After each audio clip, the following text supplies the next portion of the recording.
ಬೆಂಗಳೂರಿನಲ್ಲಿ ಗ್ಯಾಸ್ ಸಿಲಿಂಡರ್ಗಳ ಗೋಳು ಅಭಾವ ತಪ್ಪುತ್ತಾ ಇಲ್ಲ.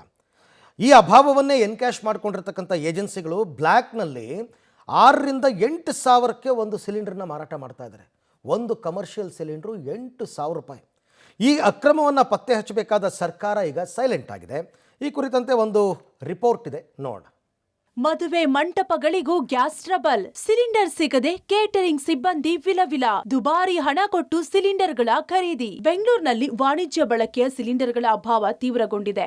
ಮದುವೆ ಮಂಟಪಗಳಿಗೂ ಇದರ ಎಫೆಕ್ಟ್ ತಟ್ಟಿದೆ.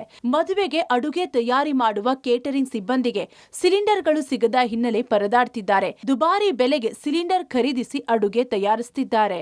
ಬೆಂಗಳೂರಲ್ಲಿ ಕಮರ್ಷಿಯಲ್ ಗ್ಯಾಸ್ ಸಿಲಿಂಡರ್ಗಳ ಅಭಾವ ದಿನೇ ದಿನೇ ತೀವ್ರಗೊಳ್ತಾ ಇದೆ. ಇದರ ಎಫೆಕ್ಟ್ ಇದೀಗ ಮದುವೆ ಮಂಟಪಗಳಿಗೂ ಕೂಡ ತಟ್ಟಿದೆ. ಇಲ್ಲಿ ಅಡುಗೆಯನ್ನು ತಯಾರು ಮಾಡಲಿಕ್ಕೆ ಈಗ ಸಿಲಿಂಡರ್ಗಳೇ ಸಿಗ್ತಾ ಇಲ್ಲ. ಸೊ ಹೀಗಾಗಿ ಯಾರು ಅಡುಗೆಯನ್ನು ತಯಾರು ಮಾಡಲಿಕ್ಕೆ ಈ ಒಂದು ಕಾಂಟ್ರಾಕ್ಟನ್ನು ತಗೊಂಡಿರ್ತಾರೆ ಅವರು ಹೆಚ್ಚುವರಿ ದುಡ್ಡನ್ನು ಕೊಟ್ಟು ಸಿಲಿಂಡರ್ಗಳನ್ನು ಖರೀದಿ ಮಾಡಿ ಈಗ ಅಡುಗೆಯ ಐಟಮ್ಸ್ಗಳನ್ನು ರೆಡಿ ಮಾಡ್ತಾ ಇದ್ದಾರೆ. ನೋಡಿ, ಇಲ್ಲಿ ಇವರೆಲ್ಲ ಕ್ಯಾಟ್ರಿಂಗ್ ಅವರು ಈಗ ಕಮರ್ಷಿಯಲ್ ಗ್ಯಾಸ್ ಸಿಲಿಂಡರನ್ನು ಬೇರೆ ಬೇರೆ ಭಾಗಗಳಿಂದ ಒಂದಕ್ಕೆ 3-4 ಪಟ್ಟು ಹಣವನ್ನು ಕೊಟ್ಟು ಈಗ ಅಡುಗೆಯನ್ನು ಮಾಡ್ತಾ ಇದ್ದಾರೆ.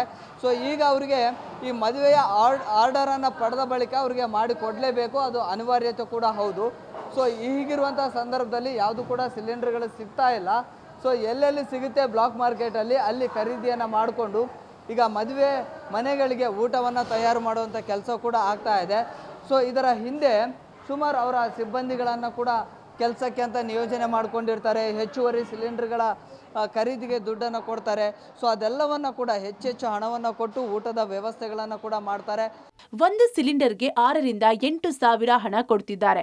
ಮದುವೆ ಊಟ ತಯಾರಿಸಲು ಆರ್ಡರ್ ಪಡೆದ ಕೇಟರಿಂಗ್ ಸಿಬ್ಬಂದಿಗೆ ಸಿಲಿಂಡರ್ಗಳನ್ನ ಪಡೆಯೋದು ದೊಡ್ಡ ಸವಾಲಾಗಿದೆ. ಕೇಟರಿಂಗ್ ಸಿಬ್ಬಂದಿಗಳು ಮಂಟಪದ ಕಿಚನ್ಗೆ ಯಾವ ಸಿಲಿಂಡರ್ ತರ್ತಿದ್ದಾರೆ ಅಂತಾನೂ ನಿಗಾ ವಹಿಸುತ್ತಿದ್ದಾರೆ. ಗೃಹ ಬಳಕೆಯ ಸಿಲಿಂಡರ್ಗಳನ್ನ ತಂದ್ರೆ ಅವಕಾಶಗಳನ್ನ ನೀಡಲ್ಲ. ಕೇವಲ ಕಮರ್ಷಿಯಲ್ ಸಿಲಿಂಡರ್ಗಳಲ್ಲಿ ಅಡುಗೆ ತಯಾರಿಸಲು ಅನುವು ಮಾಡಿಕೊಡ್ತಿದ್ದಾರೆ. ಈಗ ಸಿಲಿಂಡರ್ ಸಿಗುವುದಿಲ್ಲ. ಸಿಲಿಂಡರ್ ಬೇಕಂದ್ರೆ 1 ಡಬಲ್ ಕೇಳ್ತಾರೆ, 5,000 6,000 ಕೇಳ್ತಾರೆ. ತುಂಬಾ ಜನ ಇದರಲ್ಲೇ ನಾವು ಬದುಕ್ತಾ ಇದ್ದೀವಿ. ಇದಕ್ಕೆ ಗೌರ್ಮೆಂಟ್ ಏನಾದರೂ ನಮಗೆ ಸಪೋರ್ಟ್ ಮಾಡಬೇಕು. ಇಲ್ಲದೆ ಇದ್ರೆ ಭಾರಿ ತೊಂದರೆ ಆಗ್ತದೆ. ಅವರು ನೀವೇ ನೋಡ್ಕೊಳ್ಳಿ ಅಂತ ಹೇಳ್ತಾರೆ. ಈಗ ಇಲ್ಲದಿದ್ರೆ ಮದುವೆನೇ ನೆಡುವುದಿಲ್ಲ, ತೊಂದರೆ ಆಗ್ತದೆ. ಈಗ ನಮ್ಗಂತಲ್ಲ ಅವರಿಗೂ ತೊಂದರೆ ಆಗ್ತದೆ. ಯಾವ ಕಾರ್ಯಕ್ರಮನೂ ನೆಡುವುದಿಲ್ಲ. 1,800 ಇದೆ ಸಿಲಿಂಡರ್ ರೇಟು. ಇವಾಗ 5-6 ಸಾವಿರ ಕೇಳ್ತಾರೆ.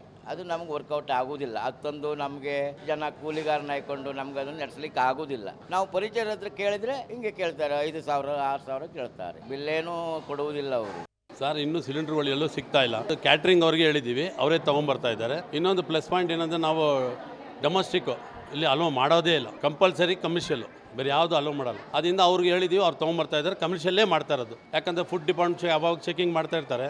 ಇನ್ನು ಸಿಕ್ಕಾಕೊಂಡ್ರೆ ಪ್ರಾಬ್ಲಮ್ ಆಗುತ್ತೆ. ಅದರಿಂದ ನಾವು ಅಲೋನೇ ಮಾಡಲ್ಲ. ಇದರಲ್ಲಿ ಯಾವ ಚೇಂಜಸ್ ಇಲ್ಲ. ನಾವೆಲ್ಲಿಂದ ತೊಗೊಂಡು ಸ್ವಾಮಿ 1,800 ರೂಪಾಯಿ ಸಿಲಿಂಡರ್, 8,000 ರೂಪಾಯಿ. ಇವಾಗ ಒಳ್ಳೆ ಕಾರ್ಯಕ್ಕೆ ಗೌರ್ಮೆಂಟು ನಮ್ಮ ಹೋಟ್ಲ್ಗಳಿಗೆ ಎಲ್ಲ ಹೋಗ್ತಾ ಇದೆ. ಇಂಥ ಕಾರ್ಯಕ್ಕೆ ಕೊಡ್ತಾನೆ ಇಲ್ಲ.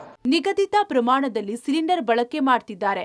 ಸಡನ್ ಆಗಿ ಕೈ ಕೊಟ್ರೆ ಕಷ್ಟ ಅಂತ ಒಂದು ಬ್ಯಾಕಪ್ ಇಟ್ಕೊಂಡು ಮದುವೆ ಊಟವನ್ನ ತಯಾರು ಮಾಡಲಾಗ್ತಿದೆ. ಕಲ್ಯಾಣ ಮಂಟಪದವರು ಸಿಲಿಂಡರ್ ಪೂರೈಕೆ ಮಾಡೋದನ್ನ ನಿಲ್ಲಿಸಿದ್ದು, ಕೇಟರಿಂಗ್ ಹಾಗೂ ಮದುವೆ ಮನೆಯವರೇ ಸಿಲಿಂಡರ್ ಹೊಂದಿಸಲು ನಾನಾ ಕಸರತ್ತು ನಡೆಸುತ್ತಿದ್ದಾರೆ.